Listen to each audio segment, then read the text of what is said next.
டிராயர்லாம் திருகி இருக்கும். அப்படி அதாவது இந்த உலகத்திலேயே எல்லா விருதுகளையும் வாங்கின மாதிரி நடந்து போயிட்டு இருப்பான். நடந்து போற சும்மா போட மாட்டான். எழுத்த மாதிரி வரவங்களை எல்லாரையும் கிண்டல் பண்ணி நண்பர்களோட பேசிட்டே போவான். எல்லாத்தையும் பார்த்தியா அவரை பார்த்தியாடா, காமெடியா இல்லை, செம காமெடியா இருக்கா அவரை பார்த்தால, என்ன இருக்குன்னே தெரியாது பேசிட்டு. அந்த அந்த கவர்மெண்ட் ஸ்கூல் நான் சொல்கிறேன், அந்த மாதிரி நாங்களாம் வெளியில் வந்தோன்னே இந்த நெல்லிக்காயெலாம் ஆயா விற்கும். இப்போயும் ஞாபகம் இருக்குது, தார்ப்பாயை போட்டு நெல்லிக்காயை வச்சு விற்கும்.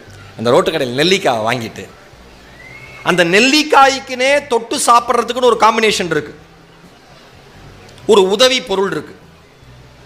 என்னது? Very gutka, I like you பொடி. அது நல்ல மிளகா பொடியில் உப்பை சில சரியாக கலந்தால் அது சுவைக்காது.